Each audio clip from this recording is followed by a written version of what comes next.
Morning to all. Basic English grammar में parts of speech के क्रम में आज हम डिस्कस कर रहे हैं एडवर्ब यानी कि क्रिया विशेषण।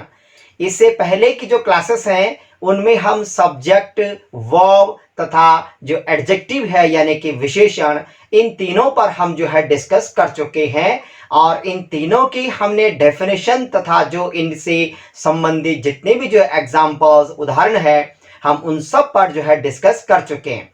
तो पार्ट्स ऑफ स्पीच का अगला जो आपका जो पार्ट है, अगला जो शब्द इसमें इंपॉर्टेंट आता है वो है आपका एडवर्ब। जैसे कि मैंने आपको प्रीवियस क्लास में भी कहा था, एडजेक्टिव यानी कि something adds into the subject. ऐसे आप इसको भी थोड़ा सा समझिए कि जो आपका एडवर्ब है यहां पर समथिंग ऐड यानी कि कुछ ऐड कर दिया जाता है किसके साथ, वर्ब यानी कि क्रिया के साथ। कुल मिलाकर के एडजेक्टिव और एडवर्ब इन दोनों का जो उपयोग है, इन दोनों का जो है इस्तेमाल कर दिया जाता है वो विशेषता को बताने के लिए किया जाता है।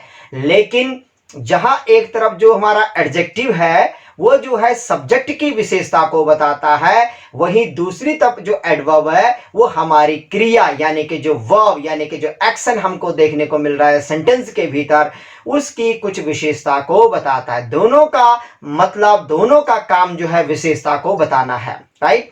तो इसलिए इसके लिए हमने हिंदी में जो शब्द इस्तेमाल किया वो है आपका क्रिया विशेषण यानी कि क्रिया की विशेषता को बताने वाला। डेफिनेशन देखते हैं।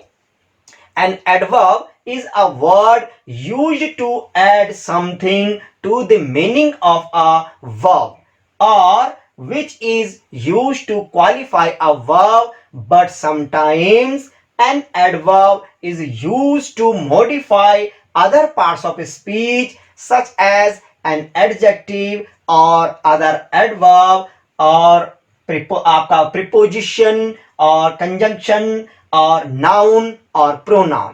कह रहा है डेफिनेशन में स्पष्ट लिखा है, देखो, एन एडवर्ब जो एक एडवर्ब है, जो एक क्रिया विशेषण है, इज अ वर्ड एक ऐसा शब्द है यूज कर दिया जाता है to add something to the meaning of a verb, यानी कि जो क्रिया है उस क्रिया के अर्थ में कुछ और जोड़ने के लिए यानी कि कुछ न कुछ उसकी विशेषता को बताने के लिए इस शब्द का इस्तेमाल कर दिया जाता है। या फिर एक और डेफिनेशन है विच इज यूज्ड जिसका इस्तेमाल कर दिया जाता है टू क्वालिफाई अ वर्ब, यानी कि वर्ब की स्पष्ट कह रहा है कि विशेषता को बताने के लिए किया जाता है। बट एक और एडिशनल इंफॉर्मेशन मैं यहाँ पे आपको दे रहा हूं, बहुत ही इंपॉर्टेंट है, ध्यान रखिएगा। बट परंतु समटाइम्स कभी कभी क्या देखने को मिलता है कि एन एडवर्ब एक जो आपका एडवर्ब है इज यूज्ड यानी कि वो यूज कर दिया जाता है टू मॉडिफाई यानी कि कुछ बदलाव लाने के लिए, कुछ परिवर्तन, कुछ एक्स्ट्रा कुछ दिखाने के लिए other parts of speech, parts of speech के जो अन्य जो पार्ट हैं उनमें भी उनकी भी कुछ विशेषता, उनको भी कुछ क्वालिफाई करने के लिए, उनमें भी कुछ इंफॉर्मेशन को जोड़ने के लिए इसका एडवर्ब का इस्तेमाल कर दिया जाता है। वो पार्ट्स ऑफ स्पीच कौन कौन से हो सकते हैं, सच एज एन एडजेक्टिव यानी कि वो विशेषण भी हो सकता है, और अदर एडवर्ब्स अन्य जो एडवर्ब है वो भी हो सकते हैं, या फिर और प्रीपोजिशन संबंध सूचक शब्द, और कंजंक्शन जिनको कि हमने संयोजन कहा, और नाउन यानी कि संज्ञा, और प्रोनाउन यानी कि सर्वनाम। कुल मिलाकर के एडवर्ब यानी कि जो क्रिया विशेषण है एक ऐसा शब्द है जिसका प्रयोग क्रिया यानी कि वर्ब के अर्थ में कुछ जोड़ने के लिए किया जाता है, कुछ और उसके साथ इंफॉर्मेशन जुड़ जाती है, और या फिर जो क्रिया यानी कि वर्ब की विशेषता को बताने के लिए वाक्य में, सेंटेंस के भीतर प्रयुक्त कर दिए जाते हैं या प्रयुक्त कर दिया जाता है। जो मैंने अभी आपको कहा, जो अतिरिक्त जानकारी उसको मैं हिंदी में भी आपको एक्सप्लेन कर रहा हूं, देखो। परंतु कभी कभी एक वाक्य में, एक वाक्य के भीतर एक एडजेक्टिव, एक एडवर्ब का जो प्रयोग है वो अन्य पार्ट्स ऑफ स्पीच की विशेषताओं को बताने के लिए भी, और वो अन्य जो पार्ट्स ऑफ स्पीच है जैसे कि विशेषण या फिर जैसे विशेषण या फिर अन्य क्रिया विशेषण या फिर संबंध सूचक शब्द या फिर संयोजन शब्द या फिर आपका जो है संज्ञा या सर्वनाम आदि शब्दों की विशेषता को बताने के लिए किया जाता है। तो कुल मिलाकर के एडवर्ब जहां एक तरफ अभी हमने कहा, वैसे तो इसका जो सबसे मेन जो पर्पज है, जो इस्तेमाल कर दिया जाता है, वो है वर्ब को क्वालिफाई करने के लिए, वर्ब की विशेषता को बताने के लिए। लेकिन यहां पर ग्रामर के द्वारा हमको एक और चीज बताई जा रही है कि कई बार हमको एक सेंटेंस के भीतर जो हमारा एडवर्ब है, वो वर्ब के साथ साथ अन्य जो शब्द हमारे पार्ट्स ऑफ स्पीच में आते हैं उनकी भी विशेषता को बताने का काम करता है ये एडवर्ब, यानी कि बहुत ही इंपॉर्टेंट होने वाला है हमारे लिए, राइट। और इसके लिए मैंने कुछ एग्जांपल्स यहां पे लिए हैं और मैंने कोशिश की है कि ये जितनी चीजें मैंने आपको डेफिनेशन में बताई हैं, हर एक से संबंधित मैं एक एक एग्जांपल आपको डिस्कस करा रहा हूं। देखिए वन बाय वन करके। पहला जो है आपका वो है राम वॉक्स स्लोली। राम वॉक्स, राम टहलता है। अगर ये सेंटेंस अब सिर्फ इतना बोलते हैं राम वॉक्स यानी कि राम टहलता है, लेकिन स्लोली लगने से राम जिस काम को कर रहा है, टहलने के काम को, उसकी विशेषता को बता रहा है कि वो टहल रहा है, लेकिन कैसे, धीरे धीरे टहल रहा है। यहां पर जो स्लोली शब्द आ रहा है ये अपने आप में एडवर्ब है और ये एडवर्ब पूरी तरह से वर्ब जो है, जो वो काम कर रहा है यानी कि टहलने का, उसकी विशेषता को, उसको क्वालिफाई कर रहा है।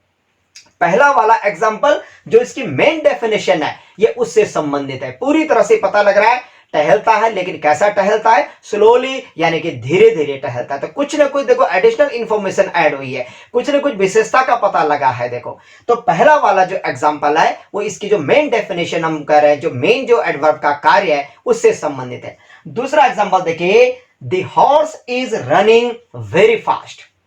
द हॉर्स इज रनिंग, घोड़ा दौड़ रहा है, लेकिन वेरी फास्ट यानी कि बहुत तेज। अगर इस सेंटेंस को मैं ऐसा कहता हूं, the horse is running fast यानी कि घोड़ा तेज दौड़ रहा है, तो इस स्थिति में अपने आप इस सेंटेंस में एक एडवर्ब पहले से ही लगा हुआ है जो है आपका क्या, फास्ट, क्योंकि बता रहा है कि घोड़ा जो है दौड़ने का काम कर रहा है। कैसे दौड़ रहा है, बहुत यानी कि तेज दौड़ रहा है, फास्ट दौड़ रहा है। लेकिन यहां पर उस फास्ट से पहले एक और शब्द आया है, वेरी फास्ट। तो यहां पर जो वेरी शब्द है ये अपने आप में एक और एडवर्ब है, यानी कि ये एडवर्ब की विशेषता को बता रहा है। देखा वही चीज यहां पर आई थी कि समटाइम्स ये जो है इस्तेमाल कर दिया जाता है, यानी कि ये क्वालिफाई करता है किसको, एक एडवर्ब को, एक एडजेक्टिव और अदर जो एडवर्ब है उनको भी करता है। तो यहां पर फास्ट अपने आप में पहले से एक एडवर्ब लगा हुआ है सेंटेंस के भीतर, लेकिन उससे पहले वेरी जो आ रहा है ये अपने आप में एक और एडवर्ब है जो कि उसकी और विशेषता को बता रहा है कि दौड़ तो रहा है लेकिन तेज दौड़ रहा है, लेकिन बहुत तेज दौड़ रहा है। तो यहां पर इस सेंटेंस में देखो वेरी जो शब्द आ रहा है ये अपने आप में एडवर्ब की विशेषता को बताने वाला एक और एडवर्ब, राइट। से अगला देखते देखो, शी इज एक्सट्रीमली ब्यूटीफुल। ये जो सेंटेंस है, अगर हम इस सेंटेंस को ऐसा कहें, शी इज ब्यूटीफुल यानी कि वह सुंदर है। वह सुंदर है का मतलब कोई लड़की की बात यहाँ पे कर दी जा रही है, लेकिन ब्यूटीफुल अपने आप में एक एडजेक्टिव है, यानी कि वो जो है उस लड़की की विशेषता को जो यहाँ पे डिस्कस कर दिया जा रहा है, जिसकी हम जो है कर्ता की जो विशेषता यहाँ पे बता रहे हैं, ब्यूटीफुल शब्द पूरी तरह से उससे संबंधित है। लेकिन यहां पर इस सेंटेंस के भीतर उस ब्यूटीफुल से पहले एक और शब्द लगा हुआ है, क्या, एक्सट्रीमली। एक्सट्रीमली का मतलब होता है बहुत ही ज्यादा, अत्यंत, यानी कि बहुत ही सुंदर है। तो देखिए जो एडजेक्टिव आया था ब्यूटीफुल, उससे पहले एक और एडवर्ब लगा करके उस एडजेक्टिव की भी विशेषता को बता दिया है, यानी कि एक्सट्रीमली अपने आप में यहां पर क्या है, एक एडवर्ब है। लेकिन यहां पर ये एडवर्ब क्या कर रहा है, जो आगे एडजेक्टिव आया है ब्यूटीफुल उसको क्वालिफाई कर रहा है, उसकी विशेषता को बता रहा है और ज्यादा बढ़ा रहा है, यानी कि देखो, राइट। तो ये बात भी क्लियर होगी हमारी कि ये एक जो एडवर्ब है वो कई बार सेंटेंस के भीतर एडजेक्टिव की भी विशेषता को व्यक्त करता है, बताता है, एडजेक्टिव को भी क्वालिफाई करता है। अगला एग्जांपल देखते हैं। देखो नेक्स्ट एक एग्जांपल है, थोड़ा सा लंबा सेंटेंस है लेकिन बहुत ही सरल है, अगर आप समझेंगे तो। ही हेट्स यानी कि वह घृणा करता है, हर, उससे, सिंपली, केवल किस वजह से करता है, देखो, बिकॉज, क्योंकि, शी ड्रिंक्स विस्की यानी कि वह कोई आदमी है, कोई पुरुष होगा, किसी लेडी या किसी लड़की से जो है घृणा करता है। हर यानी कि कहीं ना कहीं ऑब्जेक्टिव केस में किसी फेमिनाइन जेंडर के लिए यहां पे इस्तेमाल कर दिया जा रहा है। तो वह उससे घृणा करता है, लेकिन कह रहा है केवल इस बात से करता है, सिंपली बिकॉज, कारण क्या है, केवल एक ही चीज है, शी ड्रिंक्स विस्की, यानी कि वो अल्कोहल लेती है, वो विस्की पीती है, वो विस्की ड्रिंक करती है। तो इस स्थिति में वो जो पुरुष है वो उससे घृणा करता है। हमारा सेंटेंस तो यही बोल रहा है, लेकिन अगर आप देखेंगे कि वह उससे केवल इसीलिए घृणा करता है क्योंकि वह विस्की पीती है। लेकिन इस सेंटेंस को लाने का क्या पर्पस है यहां पर बीच में दो सेंटेंस को जोड़ने के लिए एक और शब्द आया है, वो है आपका का बिकॉज। ये बिकॉज एक कंजक्शन है। कंजक्शन क्या करता है, सेंटेंस को आपस में जोड़ता है, संयोजन करता है। तो यहां पर जो कंजक्शन है उससे भी पहले एक और शब्द आया, क्या, सिंपली, यानी कि केवल इस बात के लिए, क्योंकि वो ऐसा काम करते। देखो, तो सिंपली अपने आप में एक क्या है यहां पे, एडवर्ब है। लेकिन ये जो एडवर्ब यहां पर आया है, ये इस बार कंजंक्शन को क्या कर रहा है, क्वालिफाई कर रहा है, उसकी विशेषता को बता रहा है। तो ये भी बात हमारी क्लियर हो गई है कि हमारे जो एडवर्ब है वो किसी कंजंक्शन, इसकी भी विशेषता को बताने का काम करते हैं। इस सेंटेंस से हमको बहुत अच्छी तरह से पता लग रहा है। एक अगला सेंटेंस लेते हैं, she parked her car. She parked यानी कि उसने क्या है, पार्क की, गाड़ी को पार्क करने के लिए, गाड़ी को कहीं पे खड़ा करने के लिए हम एक क्रिया का इस्तेमाल करते हैं, वो आपकी पार्क।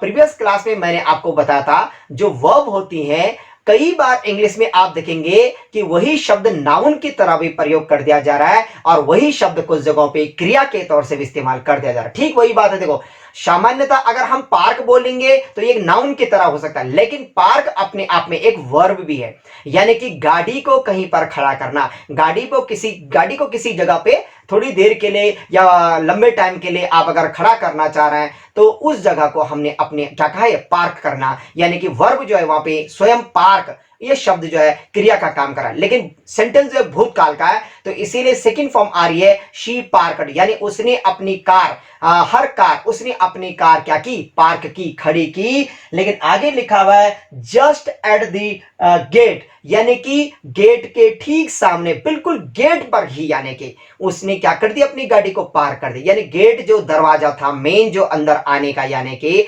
उस दरवाजे के ठीक सामने या उस दरवाजे पर ही उसने अपनी गाड़ी को क्या कर दिया, पार्क कर दिया। ये लिखा हुआ है कि उसने बिल्कुल गेट यानी दरवाजे पर अपनी कार खड़ी की या वहां पर पार्क की। ये जो सेंटेंस है इसमें देखो बीच में एक एडवर्ब का प्रयोग हो रखा है जो है आपका जस्ट, लेकिन वो जस्ट किससे पहले आ रहा है, देखो एट से पहले, एट द गेट, यानी कि गेट पर, गेट के सामने, ये चीजें अपने आप बता रहे हैं। और एट जो है इंग्लिश ग्रामर में एक प्रीपोजिशन की तरह प्रयोग कर दिया जाता है, जैसे हम कहते हैं एट होम, राइट, या फिर आगे एग्जैक्ट कोई time, eight 5 o'clock, eight 6 o'clock। तो एट जो है अपने आप में एक प्रीपोजिशन है, और यहां पर उस एट से ठीक पहले जो जस्ट प्रयोग कर दिया जा रहा है वो उस प्रीपोजिशन को क्वालिफाई कर रहा है, उसकी विशेषता को बता रहा है। तो इस सेंटेंस से हमको पता लग गया कि यहां पर एडवर्ब जो है प्रीपोजिशन को भी क्वालिफाई कर रहा है, यानी कि कई बार हमको सेंटेंस ऐसे भी देखने को मिल सकते हैं कि हमारा एडवर्ब किसी प्रीपोजिशन की विशेषता को भी बताता है। यह भी बात हमारी क्लियर हो गई है। अगला सेंटेंस देखते हैं, देखो, only Ram can do this work. Only Ram, केवल और केवल राम क्या कर सकता है, कैन डू दिस वर्क, इस काम को कर सकता है, यानी कि केवल और केवल राम। देखो, तो अपने आप में राम को बहुत हाईलाइट कर दिया जा रहा है, कुछ ना कुछ राम की विशेषता आ गई है कि केवल और केवल ये मात्र वही है जो इस काम को कर सकता है। इस स्थिति में जो मैंने रमेश लिखा हुआ है, only Ramesh can do this work, यानी कि केवल रमेश, और यहां पर भी थोड़ा सा ध्यान दिए आप, केवल रमेश ही है वो जो कि इस काम को कर सकता है। तो कुल मिलाकर के चलिए हम इसको जो है राम ही रहने देते हैं। Only Ram can do this work, यानी कि केवल और केवल राम ही इस काम को कर सकता है। तो अपने आप में यहां पर राम की विशेषता को कुछ हाईलाइट कर दिया जा रहा है, विशेषता बताई जा रही है किस शब्द के द्वारा, ओनली, केवल और केवल उस राम के द्वारा। तो ये ओनली जो आया है हमारा यहां पर सेंटेंस के बिल्कुल आप शुरुआत में देख रहे होंगे, किसके पास में लगा हुआ है, हमारे एक नाउन के बगल में लगा हुआ है, सब्जेक्ट के बगल में लगा हुआ है। राम जिसकी हम चर्चा कर रहे हैं, यानी कि या जिसके द्वारा उस कार्य की बात कर दी जा रही रही है उससे ठीक पहले जो है ओनली प्रयोग कर दिया गया है। तो ये ओनली अपने आप में एक एडवर्ब है, यानी कि कुल मिलाकर के इस सेंटेंस में ये जो ओनली जो एडवर्ब प्रयोग कर दिया गया है, ये जो है हमारा जो नाउन है, हमारा जो सब्जेक्ट यहां पे आया यानी कि राम, उसको क्वालिफाई कर रहा है। कुछ ना कुछ एडिशनल इंफॉर्मेशन उसके बारे में आ रही है, बस केवल और केवल एकमात्र यही है जो इस काम को कर सकता है। देखा आपने? तो इस तरह से इस सेंटेंस को देख करके हमको पता लग गया कि एक एडवर्ब एक नाउन को भी क्वालिफाई कर सकता है, एक नाउन की विशेषता को भी बता सकता है। राइट, अगला सेंटेंस देखते हैं, at least she should come here. At least कम से कम, यानी कि शी शुड कम हियर, उसे तो यहां आना चाहिए। शुड का मतलब चाहिए, कम हियर यहां आना चाहिए, यानी कि अगर और कोई ना आ पाया तो कम से कम उसे तो आना ही चाहिए, या अगर कोई और नहीं आता है या नहीं आएगा लेकिन उसको तो आना ही चाहिए कम से कम। तो इस स्थिति में शी का जो प्रयोग हुआ है, शी अपने आप में यहां पर सब्जेक्ट की तरह भले कार्य कर रहा है, लेकिन शी जो है थर्ड पर्सन है और एक प्रोनाउन की तरह यहां पर इस्तेमाल कर दिया गया है। संज्ञा के स्थान पे प्रयुक्त शब्द जो होते हैं प्रोनाउन यानी कि सर्वनाम, तो ही और शी अपने आप में क्या होता है? प्रोनाउन है। तो शी जो है यहां पे इस्तेमाल कर दिया है, और उस शी से पहले आप देख रहे हैं एटलीस्ट का प्रयोग है। एटलीस्ट का मतलब कहीं ना कहीं कम से कम, और ये एक आपका एडवर्ब है जो कि इस प्रोनाउन से ठीक पहले आ रहा है, लेकिन इस प्रोनाउन को क्वालिफाई कर रहा है, कुछ न कुछ विशेषता को बता रहा है उसकी तरफ। जो थर्ड पर्सन, जो कोई लेडी है, कोई लड़की है, कि और कोई ना आ पाए तो उसे तो आना ही चाहिए। राइट, तो इस तरह से हमने इस सेंटेंस से देखा कि हमारा जो एडवर्ब है वो एक प्रोनाउन को भी क्या कर सकता है? क्वालिफाई कर सकता है। तो देखिए, पूरी कोशिश रहती है मेरी कि जो मैं डेफिनेशन आपको बना, इतनी बड़ी डेफिनेशन शायद ही किसी बुक में आपको एडवर्ब की देखने को मिले।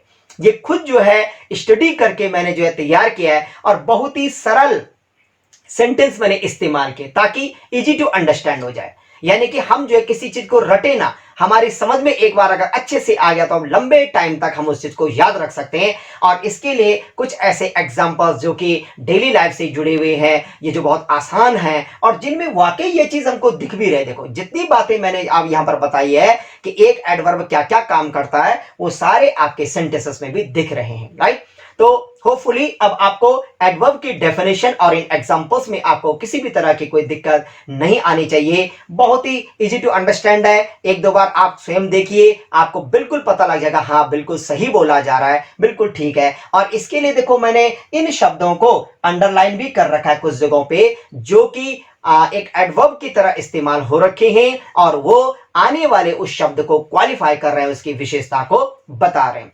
तो कुल मिलाकर के एडवर्ब विशेषता बताने का काम मुख्य रूप से तो मेनली ये आपका जो है वर्ब की विशेषता को, क्रिया की विशेषता को बताता है, लेकिन साथ ही साथ एक एडजेक्टिव की विशेषता को बता सकता है। अन्य जो आपके एडवर्ब है उनकी भी विशेषता को बता सकता है। प्रीपोजिशन जो होते हैं उनकी भी विशेषता को बता सकता है। कंजंक्शन जो होते हैं उनकी भी विशेषता को बता सकता है। और तो और नाउन और प्रोनाउन की विशेषता को भी बता सकता है। तो बहुत अच्छे से आप इसको देखिए, समझिए, बहुत इजी टू अंडरस्टैंड जैसे मैं कह रहा हूं। अब इसके बाद हम डिस्कस करते हैं कि जिस तरह से हमने वर्ब का देखा, जिस तरह से हमने एडजेक्टिव देखे कि उनके भी अपने टाइप्स होते हैं, कुछ प्रकार होते हैं, ऐसे ही जो हमारे क्या है एडवर्ब हैं उनके भी अपने प्रकार होते हैं। तो now let's discuss about the kinds of adverb.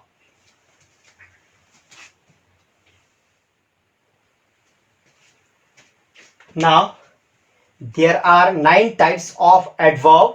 यहां पर हमको जो है 9 प्रकार के जो एडवर्ब हैं यानी कि क्रिया विशेषण वो हमको दिखाई दे रहे हैं।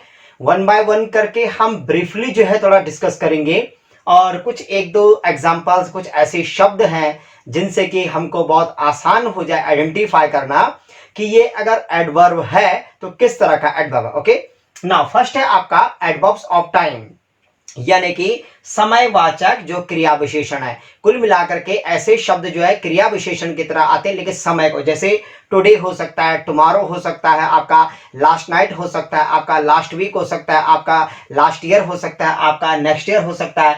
ऐसे जो शब्द हमारे सेंटेंस में आते हैं वो आपके समय सूचक होते हैं, लेकिन समय सूचक क्रिया विशेषण। नेक्स्ट है आपका adverbs of time, place. Place का मतलब स्थान सूचक, यानी कि स्थान से संबंधित जो क्रिया विशेषण, स्थानवाचक। इनमें आपका जैसे हेयर आता है, देयर आता है, या फिर एवरीवेयर आता है, या फिर समवेयर आता है। ऐसे जो शब्द हमको देखने को मिलते हैं जो कि स्थान से संबंधित है और क्रिया विशेषण की तरह प्रयोग हो रहे हैं, यह है आपका एडवर्ब्स ऑफ प्लेस। नेक्स्ट है आपका एडवर्ब्स ऑफ नंबर। नंबर का मतलब संख्यावाचक क्रिया विशेषण। कुल मिलाकर के जब आपको सेंटेंस में कुछ ऐसे शब्द दिख रहे हैं, वंस दिख रहा है, ट्वाइस दिख रहा है, या फिर आपका ऑफन है ना, प्राय, अक्सर जो है, या फिर नेवर कभी नहीं, या फिर आपका जो हार्डली मुश्किल से कभी एक या दो बार, कुछ ऐसा, ऐसे कोई सेंटेंस अगर आपको कभी ऐसे कोई शब्द अगर आपको सेंटेंस में दिखाई दे रहे हैं तो समझ लीजिए कि ये हमारे क्या है, क्रिया विशेषण लेकिन संख्यावाचक है। नेक्स्ट है आपका एडवर्ब्स ऑफ क्वांटिटी। क्वांटिटी का मतलब होता है परिमाण। जैसे कि आपका वेरी हो सकता है, यानी कि बहुत ज्यादा के लिए इस्तेमाल किया जा सकता है, या फिर एंटायरली संपूर्ण, पूरा, यानी कि फुली, फुल भरा हुआ, यानी कि कंप्लीट है, और इनफ यानी कि पर्याप्त है, यानी कि कहीं ना कहीं किसी चीज को देख करके लग रहा है कि जितनी क्वांटिटी हमको चाहिए वो बिल्कुल पर्याप्त है या पर्याप्त नहीं है। ऐसे कुछ शब्द जो होते हैं जो कि क्वांटिटी से रिलेटेड हैं और अगर वो एडवर्ब की तरह इस्तेमाल हो रहे हैं तो ये आपके एडवर्ब्स ऑफ क्वांटिटी। नेक्स्ट है आपका एडवर्ब्स ऑफ मैनर। मैनर का मतलब होता है तौर तरीका वैसे, और यहां पर वैसे लिखा हुआ है आपका विधिवाचक जो क्या है, क्रिया विशेषण। हिंदी देखो अगर सही बताऊं तो बहुत ही क्लिष्ट भाषा है हिंदी। हिंदी काफी टफ है। हिंदी में विधि का मतलब जो है कानून भी हो जाता है, लेकिन यहां पर विधि का मतलब समझिए तरीका। आप किसी काम को करने में कौन सा तरीका इस्तेमाल कर रहे हैं, जो मैनर का भाव वहां पे आ रहा है, उसको जो शब्द व्यक्त करते हैं वो आपके एडवर्ब्स ऑफ मैनर में आते हैं। जैसे देखिए स्लोली, अभी मैंने एग्जांपल लिया था कि ही वॉक्स स्लोली, टहलता है लेकिन बहुत देर। तरीका क्या है उसका टहलने का, बहुत धीरे धीरे, देखो स्लोली। ब्रेवली, जैसे हम कह सकते हैं कि ही फाउट इन दी वार ब्रेवली, वो जो है युद्ध में बहुत ही बहादुरी से लड़ा। या फिर हम कह सकते हैं वाइजली, माने की बात अगर मैंने कहा I asked him a question and he answered me wisely, बहुत ही दिमाग से सोच समझ करके उसने मेरे को आंसर दिया। ऐसी जगहों पे ये जो शब्द आपको दिख रहे हैं। या फिर बैडली, बुरी तरह से, he injured badly in the accident, वो एक्सीडेंट में बुरी तरह से यानी कि क्या है, इंजर्ड, घायल हुआ। ऐसे जो शब्द हमको देखने को मिलते हैं ये आपके क्या है, मैनर के भाव को व्यक्त करते हैं और क्रिया विशेषण की तरह। नेक्स्ट है आपका एडवर्ब ऑफ रीजन। रीजन का मतलब होता है कारण को बताने वाले, कारणवाचक, जैसे हैंस, या फिर आपका दस, इस तरह से, इसी प्रकार से, या फिर इसलिए कुछ ऐसा हो जाता है, देयरफॉर, इस कारण से ऐसा हुआ, इस तरह ऐसा हुआ।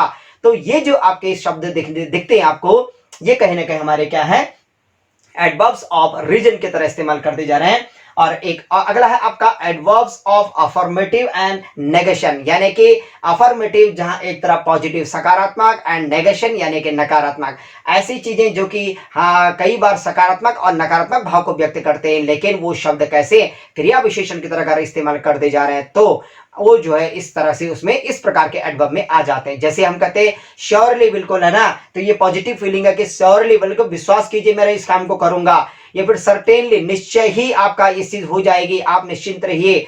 तो ऐसे जो शब्द, या फिर नॉट एट ऑल, या फिर नेगेटिव में हम जो कई बार क्या कहते हैं कि नो वन, या फिर एक और चीज हम क्या कहते हैं कि प्रोबेबली, शायद, कुछ ऐसा। तो कार्य के होने का तरीका यदि कहीं पे अगर नेगेटिव लग रहा है, नकारात्मक, भैया कोई भी नहीं या कुछ नहीं, तो ऐसी स्थिति में जो एडवर्ब आ रहे हैं वो आपके नेगेशन। लेकिन कार्य को करने में यदि वहां पर जो एक्सप्रेशन या वहां पर जो क्वालिटी अगर देखने को मिल रही है जो वर्ब की, वो अगर पॉजिटिव उसमें है तो समझ लीजिए कि वो अफर्मेशन, अफर्मेटिव, और ये दोनों के दोनों जो है इस कैटेगरी में हमने ले लिए हैं। नेक्स्ट है आपका इंटेरोगेटिव जो एडवर्ब है। इंटेरोगेटिव एडवर्ब जो होते हैं वो प्रश्नवाचक होते हैं। इसमें आपका जो है वेयर आ सकता है, या आपका व्हेन आ सकता है, हाउ लॉन्ग आ सकता है, वेयर आ सकता है, हाउ ऑफन आ सकता है, हाउ लॉन्ग यानी कि कितनी देर, हाउ ऑफन यानी कि कितनी बार। तो इस तरह के जो शब्द होते हैं ये भी हमारे सेंटेंस में जो है इस्तेमाल होकर के क्रियाओं की विशेषता को बताते हैं, और ये इंटेरोगेटिव एडवर्ब्स है। नेक्स्ट है आपका रिलेटिव जो एडवर्ब्स होते हैं। रिलेटिव का मतलब है संबंध बताने वाले। ये शब्द जो है सेंटेंस के बीच में आते हैं। दिखने में लगेगा हमको कि इंटेरोगेटिव प्रश्नवाचक है, बट ये प्रश्नवाचक होते नहीं है, ये संबंध स्थापित करने का काम कर देते हैं बीच में। जैसे मैंने एक सेंटेंस अगर मैं कहता हूं यहां पे कि this is the place where she lives, यानी कि यही वो जगह है जहां वह रहती है। तो वेयर जो यहां पर आया है यानी कि यही है वो जगह जहां, तो यहाँ पर वेयर कहा नहीं बल्कि जहां का प्रयोग हो गया। तो कुल मिलाकर के वो दो सेंटेंस जो आए, अगले वाले सेंटेंस का संबंध पहले वाले से बताने के लिए कुछ इस तरह के शब्दों का इस्तेमाल कर देंगे। इस तरह से हमने ब्रीफली जो है देखा कि 9 टाइप्स के एडवर्ब जो है इंग्लिश ग्रामर में हमारे सेंटेंसेस में इस्तेमाल कर दिए जाते हैं। वैसे अगर आपको डीपली मैं बताऊं तो इनको जो है स्टडी करने में हमको जो है बहुत 1 या 2 क्लासेस पूरी लग सकती हैं। और नेक्स्ट उसमें मैं एक और सीरीज जो है तैयार करूंगा पार्ट्स ऑफ स्पीच की, जिसमें हर कुछ चीज बिल्कुल एडवांस होगी और बहुत ही बारीक चीजें भी उसके अंदर आएंगे। जैसे इसी में अगर मैं बताऊं आपको कि भैया वंस का इस्तेमाल कहां कहां किया जा सकता है, या फिर नेक्स्ट डे का कहां कहां इस्तेमाल किया जा सकता है, या फिर नेवर का इस्तेमाल कहां कहां किया जा सकता है, ये सारी हमारे एडवांस स्टडी आते हैं। लेकिन अभी जो कुछ मैं यहाँ पे क्लासेस में आपको बता रहा हूं, ये एक बिगिनर्स को लेकर के, जो अभी बिल्कुल स्टार्ट करना चाह रहा है, who wants to start his class, वो जो अभी बिल्कुल शुरू करना चाहता है कि मैं अंग्रेजी सीखना चाहता हूं, उसके लिए फिलहाल इतना ही काफी है। और धीरे धीरे एडवांस लेवल पे मैं एक कंप्लीट जो सीरीज आपकी आएगी, उसमें advance study of a parts of speech, जो कि कॉम्पिटिटिव एग्जाम और चीजों के लिए भी बहुत जरूरी है। हालांकि कॉम्पिटिटिव एग्जाम वगैरह जो भी मैं कह रहा हूं, उनके लिए ये भी बहुत जरूरी है। अगर ये छोटी छोटी चीजें आपने समझ ली है, तो बहुत सारे एग्जाम्स ऐसे हैं कि आपको वहां पे दिक्कत नहीं आएगी, आप आसानी से जो है क्वालिफाई कर सकते हैं। अभी अगर मैं बताऊं, जैसे टीटी वगैरह का एग्जाम होता है, तो उसमें एक अलग सा पार्ट जो इंग्लिश का है, उसमें बिल्कुल इसी तरह की चीजें आ जाती है, इसी तरह के क्वेश्चन आते हैं, जिनमें फिलिंग द ब्लैंक्स दे रखा होता है और कोई प्रीपोजिशन दे दिया भरने के लिए, या फिर कोई एडवर्ब दे दिया, या फिर कोई एडजेक्टिव दे दिया। अब वहां पर कैंडिडेट को बहुत कंफ्यूज होता है कि कौन सा प्रीपोजिशन मैं यहां पे लगाऊं, कौन सा एडवर्ब मैं यहां पे लगाऊं, कौन सा एडजेक्टिव मैं यहां पे लगाऊं। तो उसके लिए क्या है, हमें इसकी बहुत बारीकी से स्टडी करनी पड़ती है, राइट। और साथ ही साथ हमारी इंग्लिश लैंग्वेज के लिए तो इंपॉर्टेंट है ही। अगर हम एक बहुत अच्छी स्पीकिंग करना चाहते हैं, बहुत अच्छी भाषा बोलना चाहते हैं, लिखने में अगर हम बहुत अच्छा जो है अपना एक इंप्रेशन जमाना चाहते हैं कि हर कुछ जो है हम शुद्ध लिख रहे हैं और अच्छा लिख रहे हैं, तो उसके लिए आपको ये ग्रामर का जो पार्ट है, इसको आपको देखना पड़ता है, समझना पड़ता है। सिर्फ अगर आपको स्पोकन करना है, लोगों को ये दिखाना है कि देखो मैं अंग्रेजी बोल रहा हूं, तब तो आप अपनी वोकैबुलरी को अच्छा कीजिए और आप बोलना शुरू कर दीजिए। लेकिन आप क्या बोल रहे हैं, कैसे बोल रहे हैं, डजंट मीन, तब तो सिर्फ ये चीज है। लेकिन अगर आप बोल रहे हैं और सामने वाले को आप इंप्रेस करना चाहते हैं रियली, तो ऐसी स्थिति में आप ग्रामर के द्वारा अगर अपनी भाषा को थोड़ा सा जोड़ेंगे, इस्तेमाल करेंगे, तो बिल्कुल हर कोई जो है इंप्रेस होगा कि हाँ बहुत अच्छी भाषा आप बोल रहे हैं। तो आज के क्लास को हम यहाँ पे समाप्त करते हैं। इस तरह से हमने पार्ट्स ऑफ स्पीच में एडवर्ब की स्टडी भी कर दी है। नेक्स्ट क्लास में अब हम प्रीपोजिशन को देखेंगे, और इसके लिए आप मेरे साथ बने रहिए। और जैसे कि मैं हमेशा की तरह आपसे रिक्वेस्ट कर रहा हूं, आप वीडियो को जो है लाइक कीजिए, आप वीडियो को शेयर कीजिए, चैनल को सब्सक्राइब कीजिए, और साथ ही साथ आप बेल आइकन को जरूर प्रेस कीजिए। आने वाले क्लासेस बहुत इंपॉर्टेंट है, वो आपकी स्किप ना हो, वो क्लासेस आपकी छूटे ना, उसके लिए आपको नोटिफिकेशन टाइम टू टाइम मिलता रहिए। इसके लिए बेल आइकन को प्रेस करना बहुत जरूरी है, राइट। तो आज की क्लास को हम यहाँ पे समाप्त करते हैं। आप अपनी प्रैक्टिस को जारी रखिएगा। Thank you so much, thanks for watching.